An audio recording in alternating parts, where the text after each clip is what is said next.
Hey guys, it's Casey and welcome back to my channel. Good morning, and also welcome to the emotional hangover that is today, because I have just survived what might actually be the single worst weekend I've had in a good chunk of time, which, friendly reminder, I was legally on the missing persons list back in April, so the bar is set high, or I guess the bar is set low, which is one of the contributing factors of why my hair currently looks like I just escaped from a polygamy cult from the Church of Latter-day Saints, and why I'm wearing this gorgeous rainbow pimple patch on my face. But to be honest, the main contributing factor is just it's 8:30 in the morning, and I am not getting dressed up at 8:30 in the morning to make a video. I am not that kind of gal. But either way, my weekend was really, really bad. Thank you for asking, from start to finish. First of all, I got punched in the face again, which presumably would be a very nice way to spend a weekend if what I was doing was attempting to create a fight club in an alleyway somewhere, but that is not what I was doing. No, what I was doing was just trying to have a nice, wholesome, borderline illegal poker night with my friends in the hospital where I work every single day as the most senior member of the medical staff. Yes, Michelle was there, and if you've never watched my channel before, she is not only my friend, she's also the local police sergeant. So in a way, this event had official law enforcement endorsement, and it still somehow managed to go completely tits up. Then, because apparently fate was just deciding to get warmed up for the night, there is this local menace who owns homing pigeons, of all things, and recently he's decided that he's just going to let them roam free on the highway at all hours of the day and night. And I don't know if he's just gotten off Centrelink or something, like he's just gotten a job, so now the pigeons are free range, but he just lets them wander around on the road with all the survival instincts of a toasted marshmallow. You drive your car towards them and they flutter up like they're going to move, and then they just land 5 feet further down the road directly in front of you. Like, congratulations, you've officially escaped death for the entirety of 5 seconds. And the very first time that I saw them out there, I did the correct thing and I called the state pigeon rescue team, and they sent someone out to come and rescue them, but we're in the middle of friggin' nowhere, so by the time they actually got here, the idiot had taken them back inside again, and so nothing came of it. Now it's just a regular thing. From 7 in the morning to 4 p.m. at night, every single workday, the pigeons are out there on the road. And so I live in a constant state of pigeon-induced terror because I love pigeons. I think they're smart, and I think they're sweet, and I think they're greatly undervalued in your societies. And if I could have a pet here, which I can't because my house is not set up for a pet and I work too many hours, but if I could, pigeons would definitely be on the consideration list. Flash forward to Friday night, and I have just been punched in the face. Nate is missing in action. Nobody knows where he is, but he hasn't shown up the entire night. My dreams of starting an illegal poker ring are dead in the water before they even got off the ground. And I am driving home feeling like I've just been hit by a truck of chaos and crushed ambition when I see them. 5 of them. 5 dead pigeons on the road. And you know what? I wanted nothing more in that moment than to go and find the moron who'd put them on the road when they had 0 survival instincts, because again, pigeons are beautiful. I don't know why anyone would ever want to hurt a pigeon, and why you wouldn't take care of your pigeons if you owned pigeons. And so I'm like, I want to go find him and punch him in the face. Like, I have been punched in the face, but I couldn't do that because I was covered in blood. So I cried and I went home alone and I went to bed alone, and then I woke up in the middle of the night and I was no longer alone. I'm laying there in my insomnia-induced half days, trying to convince myself that the outside world doesn't exist any longer and nobody is mean to pigeons, when I suddenly register that there is a figure standing in my bedroom doorway. Now, at this point, it is 5 in the morning and it is dark, and I can't see any faces because, like most people, I cannot see in the dark, but I could feel them. And this was no coat rack hallucination. No, there was a presence. There was a human-shaped silhouette. My body immediately goes, oh my God, it is murder time. Like, my heart is jackhammering away in my chest before my brain has even fully regained consciousness.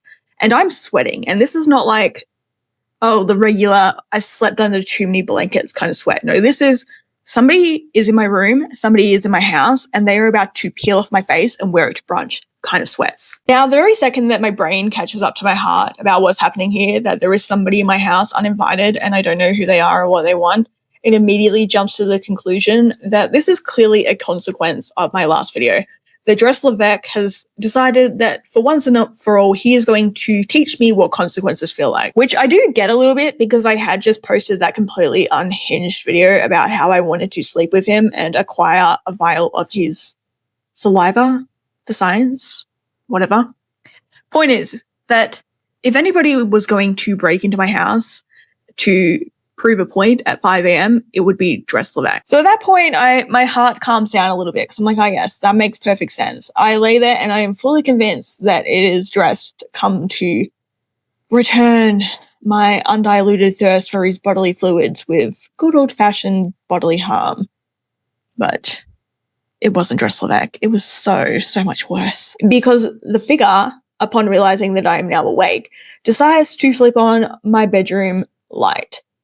Not gently, not with the dimmer, but with all the delicacy of a nuclear explosion. Because I don't know about you, but my light bulbs are like miniature sun cells. They're just like bing, and you turn them on. And so whoever it was, they have flipped on my bedroom light and I am now blinded. It's like a Pokemon stun attack. I cannot see anything. I'm just floating in a sea of migraine aura, thinking, oh my God, I am about to be murdered in my own bed with retinal damage to my eyeballs. So it takes about 20 seconds for my vision to clear enough that I can see without giant floaters in my eyeballs. And when I do, I see that it's just A, and he's just standing there. And I am shooketh. Because A does not come here. In the last 10 years that I've been here, he has showed up on 2 occasions, and that's it. The first time that he showed up was within like the first month of me being here, and it was when I was still technically being held in like Charleston, South Carolina, and he just appeared and he stayed for maybe all of 2 hours. The second time was in 2021, and it was very much not a social visit. In fact, I spent a lot of energy and time trying to pretend that he wasn't here, because he wasn't here for me. He wasn't here to talk to me. He wasn't here to look at me. He wasn't here to have a coffee with me. It was just a complete and total coincidence that what he needed to do was in the same geographical area that I was in. So he had to do what he had to do and then leave. And the only reason that I even discovered that we were in the same geographical location is, surprise, Dress Levesque could not resist ejaculating his evil aura all over the situation. I actually recorded an entire storytime video on that night a couple of months ago, but I never ended up posting it because A, it would have ended up being like a 3.5 hour long video and nobody wants to watch a video that long. So that would have been a waste. And B, it is just so far outside the realm of normal that I honestly didn't see the point. I thought it would do more harm than good to actually post it. And so, you know, I just tucked it away into my try to forget story memory vault up in my head. But it's one of my favorite stories. Not so much because A was there, but because it just, again, another coincidence that happened that night is that it just so happened to be Ash's first ever night shift. And, you know, Ash is the light of my life. But anyway, back to Friday night. A is there, in my bedroom, in my house, at 5 in the goddamn morning. Like, it's completely normal. It's a completely normal thing for him to just be skulking around in the dark in my house, like he pays rent and taxes here. His empath powers were completely unnecessary because one did not need to be able to read neural frequencies to be able to pick up the look of shock on my face.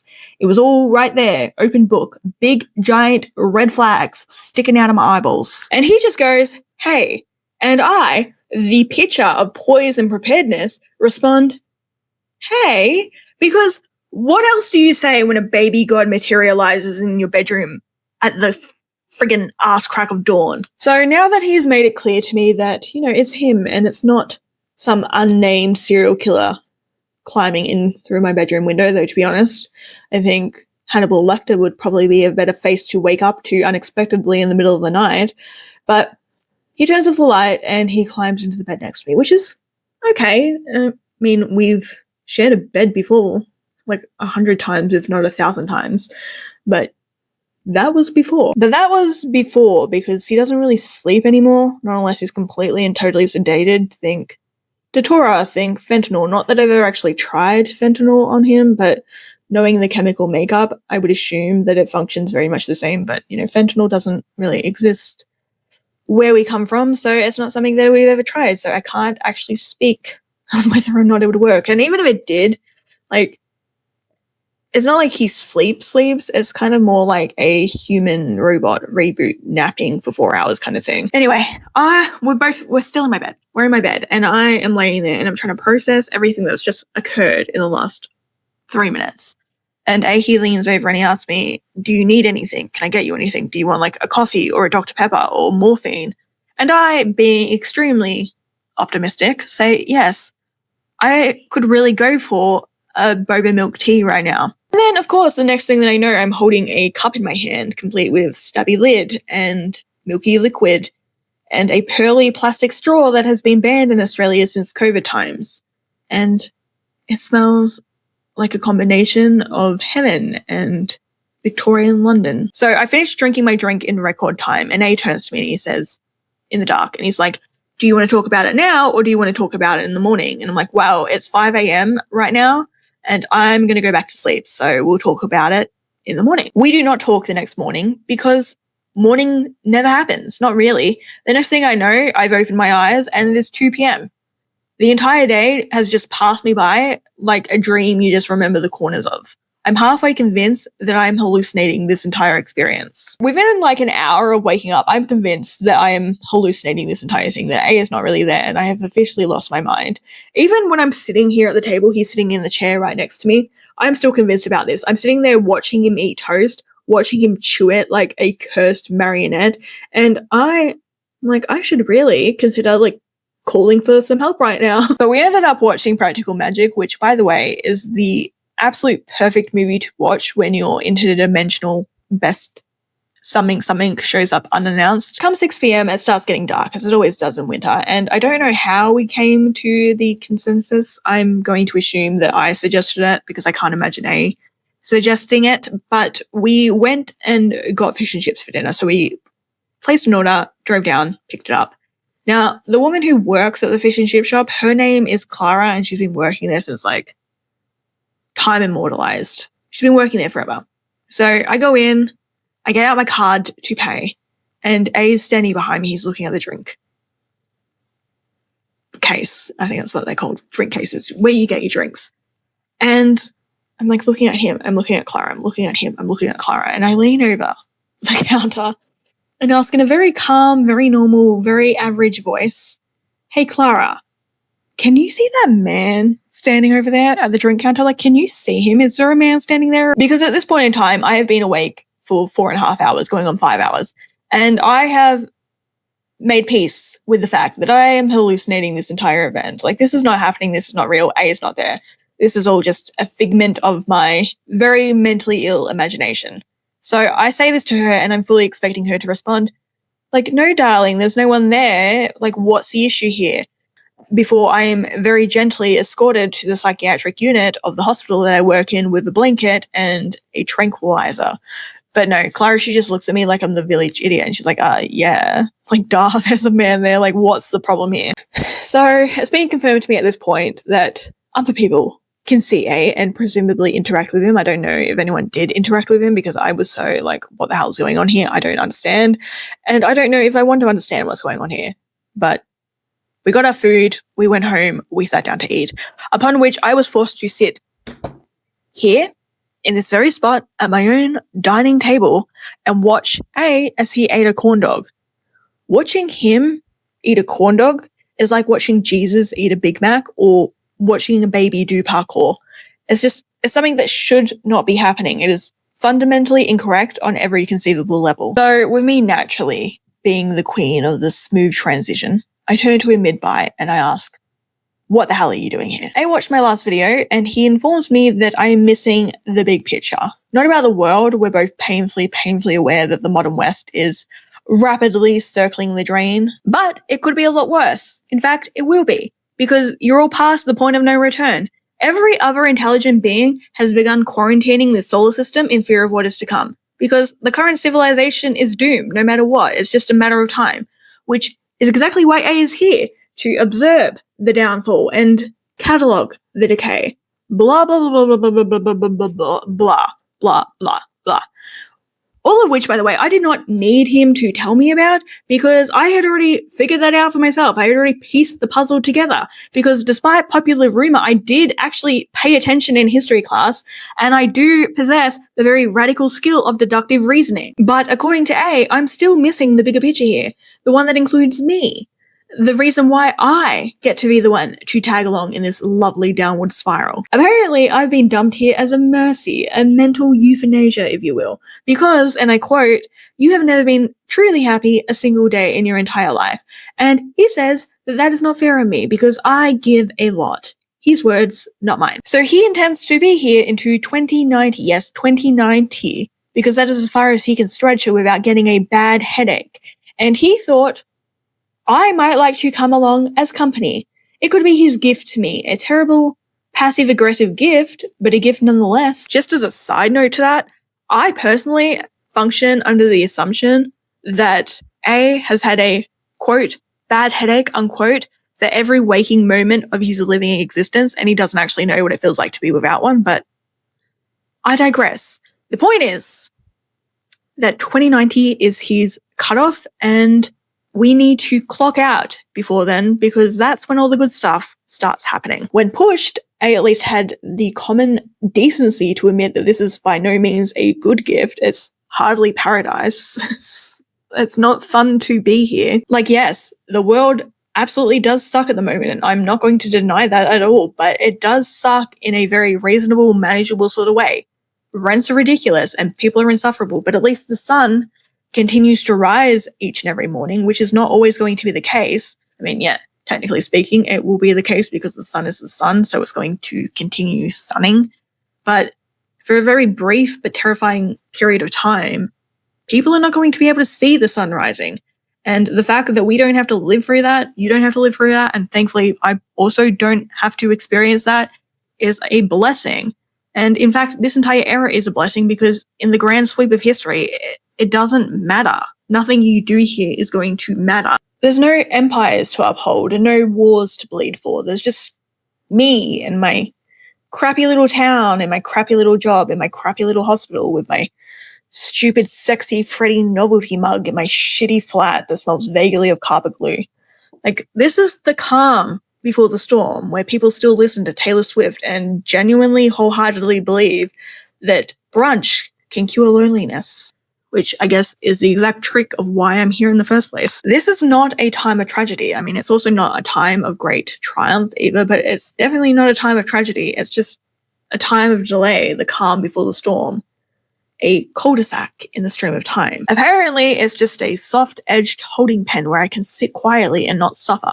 At least, not suffer. Cosmically, at any rate. And as A's explaining all this to me, he's telling me all this, I'm sitting here just staring at him like, are you actually serious right now? Like, are you for real serious? I have already been here for 10 years against my will, and you're telling me that you expect me to stay for a further 65. Like, that's ridiculous. Yes, psychologically speaking, it does help a lot to know that you have an expiration date in mind for this little exile of ours to end, but that is still an extraordinarily long time for me to be trapped somewhere where I'm not choosing to be. In fact, that is an entire lifetime. That is multiple housing crises. That is at least 5 more Taylor Swift albums. What happens after this, Like, what actually happens when we do end up going home in 2090? Am I supposed to just readjust to real life like nothing happened? Am I supposed to forget that I've just wasted a quarter of a century marinating in banality? And what about Ilya? What is he doing while we're here? Is he just waiting in stasis for a miraculous return? Like, how do you actually imagine this unfolding going forward? And A, as usual, just shrugs and goes, well, none of this is real. It's just a simulation of the past. Ilya is asleep right now, which is why he's not answering your calls. And when we return, he will still be asleep because it will feel like 10 minutes have passed.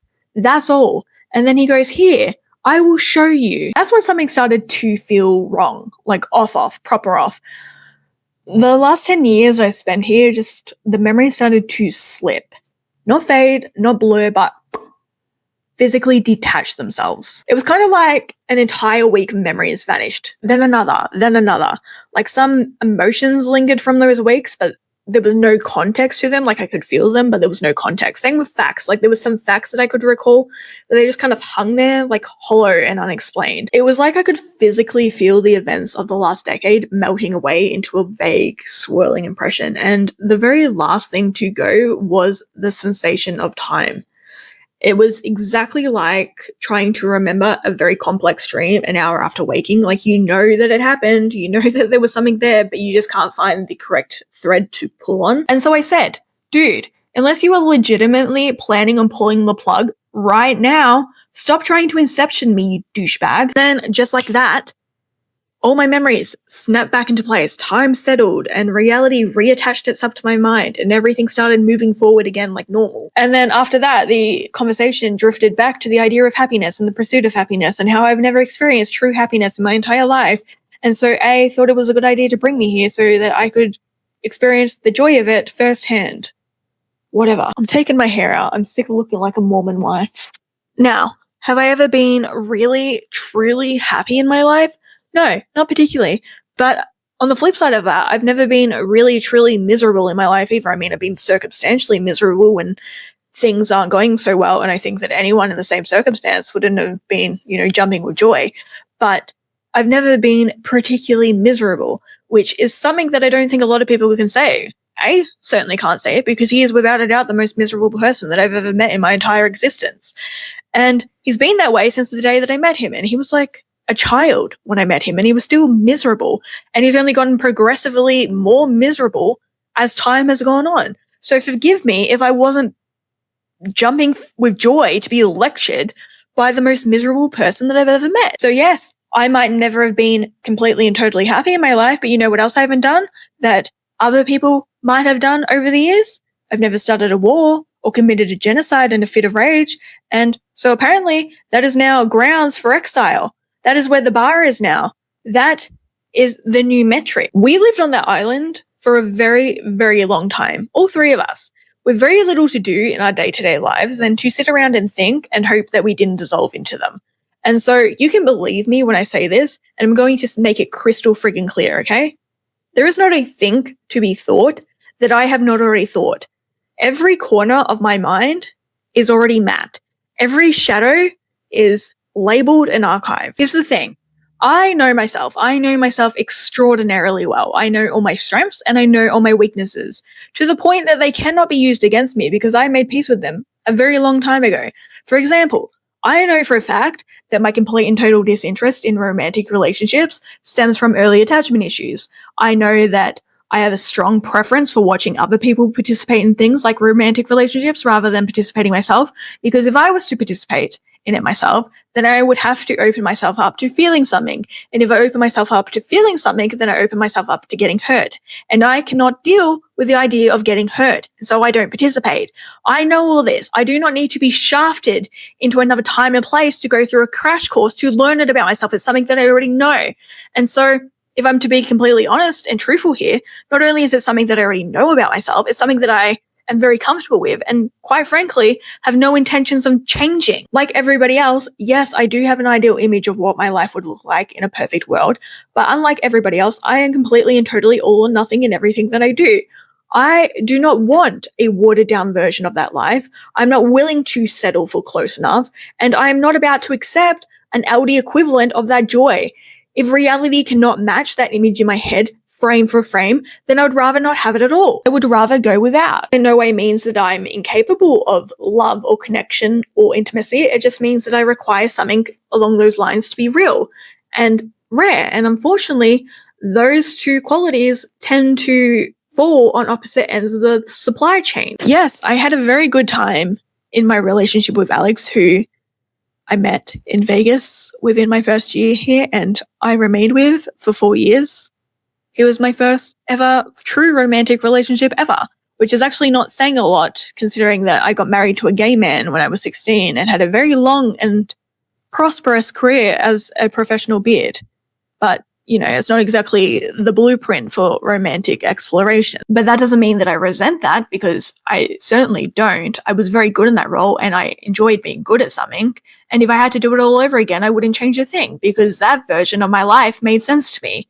It was clean and it was secure and it was safe. But Alex was something different, and I'm glad that I had that experience. I'm glad that I had him because I learned a lot of different things. I learned practical things and emotional things, and perhaps most importantly, I learned that I can, in fact, be perfectly content in the company of normal people. And that was a revelation. And yes, in an ideal world, I would have liked that relationship to continue. But unfortunately, he couldn't live here and I wasn't willing to stay there. And so it ended.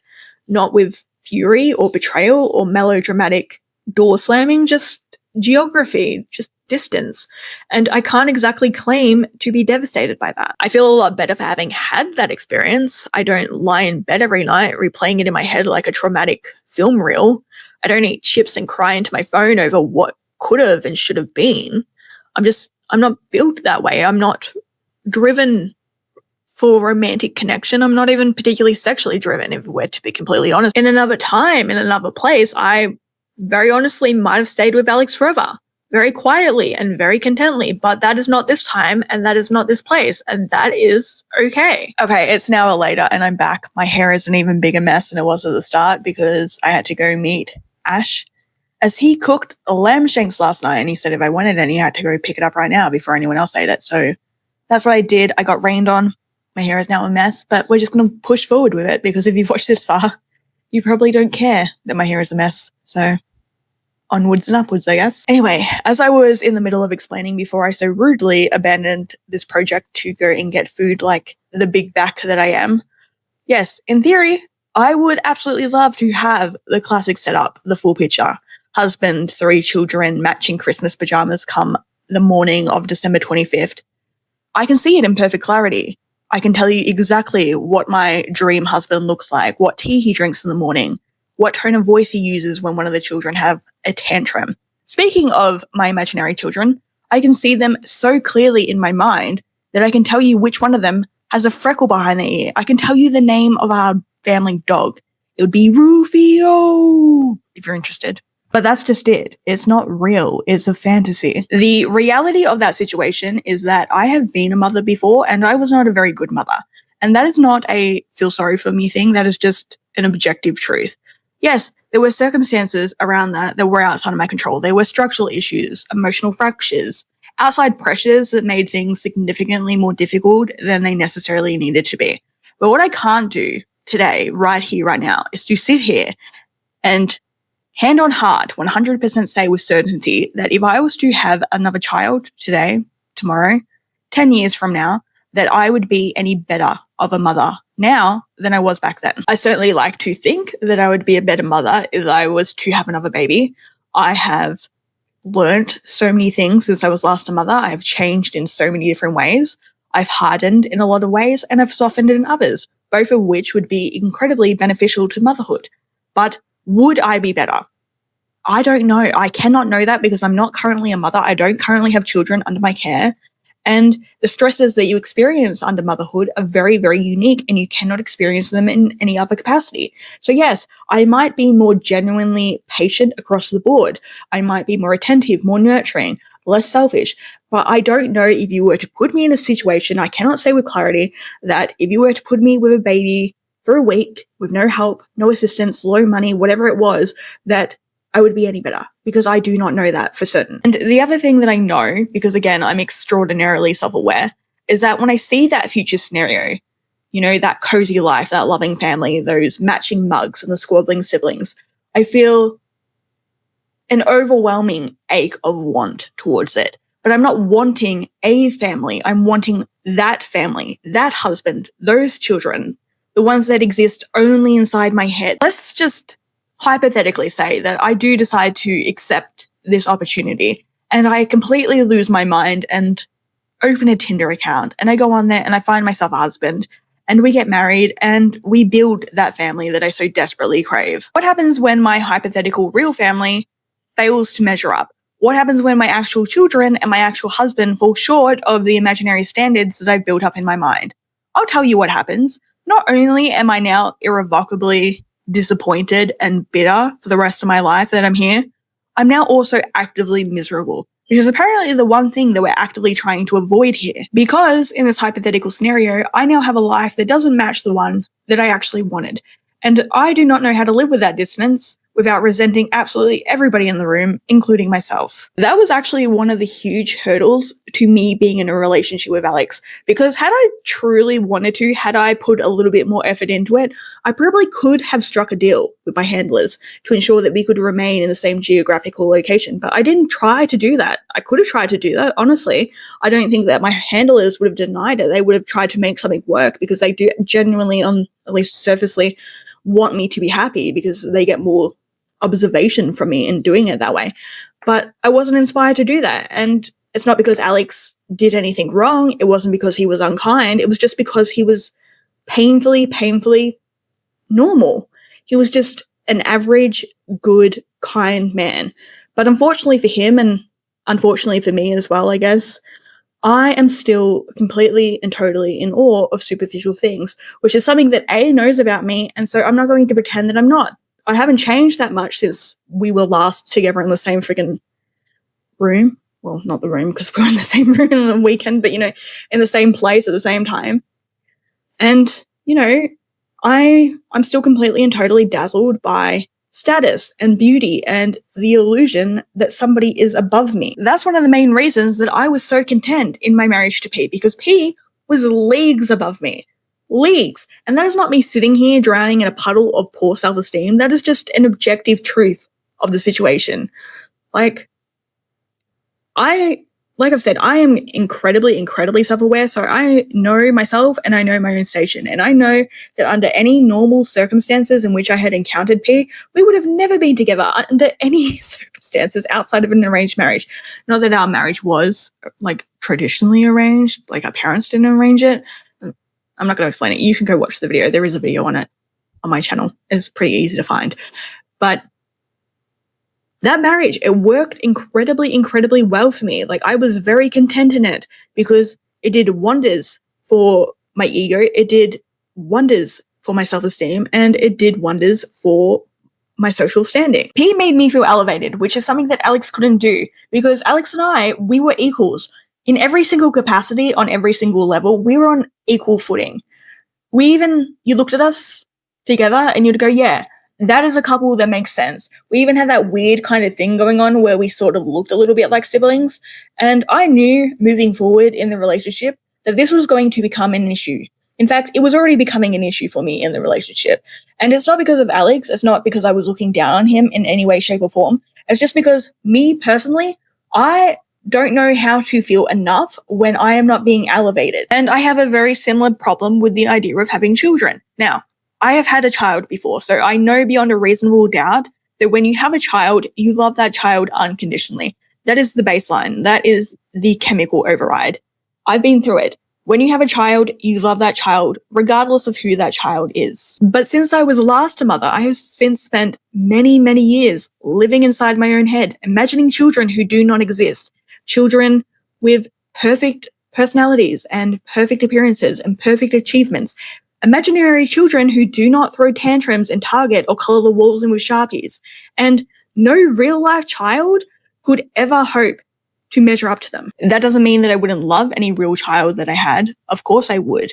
I would take care of them. I would protect them. I would provide for them. I would do all the things that a mother is supposed to do for their child. But that wouldn't stop me from being quietly disappointed when they inevitably fail to live up to what I imagined my children to be. And that's not fair. It's not fair on them to be born into the shadow of a perfect fantasy that they never asked to compete with. And it's not fair on me to go through life with disappointment and guilt, even though I love my child, because I'm secretly wishing that they were somebody else. So yes, in theory, I want that life. But in reality, I only want that life if it is pixel perfect, the life that I imagined. And it can't be that, and so I don't want it at all. And if A's great concern for me is that I've never experienced true love and thus I have no idea what true happiness and joy feels like, then I've got bad news for him. He did not need to traffic me to the modern West in order for me to feel it. Because had I ever wanted love and to experience the touch of a man and love's embrace, it has never been unavailable to me. And it's not like I've never had the opportunity for a man in my entire life. Let's not pretend that I have lived my life in a cave devoid of the concept of human connection. If I wanted a man, if my only criteria for a man is that he had XY chromosomes, I could legitimately walk outside my door right now in my pajamas with my hair a mess and pimples all over my face, because that's what happens under the influence of friggin' A when he leaves, is that it messes up with your skin and you get like a flu. But I could legitimately walk outside my door right now, walk down the street, go find myself a homosexual, bring him home, and secure myself a marriage by the end of 2025. That is how easy it is. That is how simple-minded men are. I know they like to think of themselves incredibly, incredibly complex creatures, but they're not. If that was my only desire, I could have it today. But it's not what I wanted. It's never been what I wanted in life, and so I don't have it. Looking back on my life, I can name off the top of my head 3 different men who I was never romantically involved with, but had I chosen to be, I probably would have ended up with long term. Most notably, for A's sake, because this won't make sense to anyone else because I've never discussed him, but March. Looking back on the timeline, I can trace, like through a map. If I had done this instead, had I made this decision, had we done this, I probably would have ended up married to March. I legitimately think, and like I said, I have thought about this extensively over the years, I think that March was my fated soulmate, but I didn't want that. Like, I can look back and I can see all the invitations that I declined, all the doors that I slammed shut before they ever opened. And that's completely fine.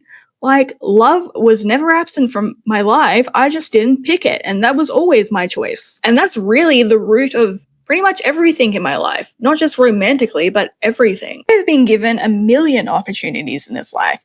Golden, glowing, unearned chances that other people would have murdered for, would have murdered their mothers for. And I ruined them, all of them, every last one. And it wasn't out of ignorance. It was out of that particular brand of stubborn self-sabotage that comes from knowing exactly what you're doing, but doing it anyway. Because I was not tricked, I was not misled, I was not manipulated. Most of my bad choices in life I made with both eyes fully open. I was standing on a high cliff, looking down, fully aware that the fall would hurt, and I chose to jump anyway, over and over and over again, without help, without assistance. I don't get to cry about being pushed. For example, as you know, people like to say to me, "Oh, but Ilya forced you and P to get married. Blah, blah, blah, blah, blah. You were so young, you poor baby." Like, no. He didn't force me to do anything. He asked me to do something, and I said yes. I didn't have to say yes. I could have said no. There was no consequence to me saying no. It was totally and completely in my capacity to say no. Should I have said no? Absolutely. My mother told me every single morning and every single night leading up to the ceremony that this was a bad idea. She made her opinion of it so blatantly obvious that it was practically embroidered on my gown. But I did it anyway. And that's not on Ilya. That is 100% totally and completely on me. And that's the pattern. That has always been the pattern. I don't have any right to look back on my life with any regrets.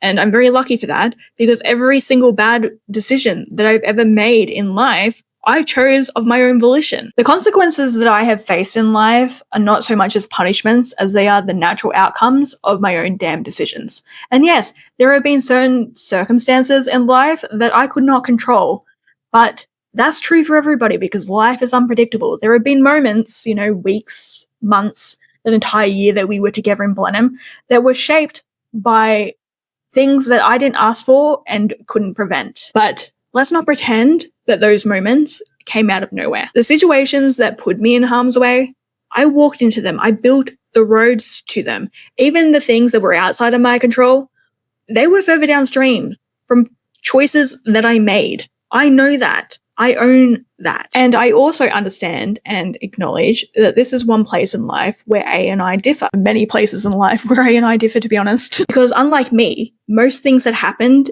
in A's life happened to him because he was born into his fate like a debt. He is life's main character. So tragedy and transcendence were basically delivered to his door at birth. There are certain things that happened in his life that had to happen. They were always going to happen. They were completely unavoidable no matter what he said or did. And Ilya, for him, it's about 50-50. Like, he made a lot of brutal calls in his life, especially later in life.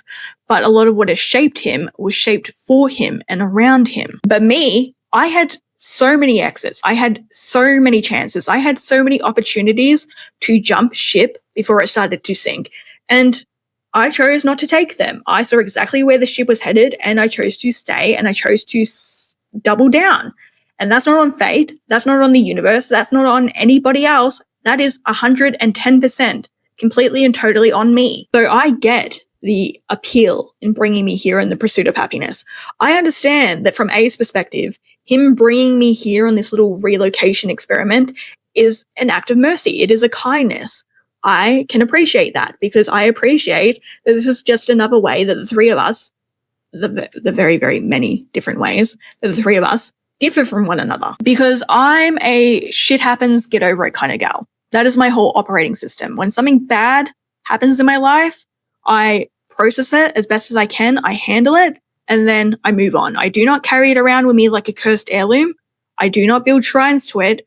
It just becomes something bad that happened in my life, and I let it go. Ilya's a bit different in that he will let things go on a practical day-to-day level, but deep down inside, he is a grudge holder, he is a revenge seeker, and he is a long-term strategist. So if he ever feels like you've wronged him in any way, he will take that little seed and he will plant it and he will wait for it to fester. Doesn't matter if it takes 10 years. He will wait very patiently for the very specific moment in which his revenge will hurt the most, and then he will spring his attack. Because he does not forgive, he does not forget, he just stores data into his revenge has been perfected, and then he will let it go for real. But A never lets anything go, ever.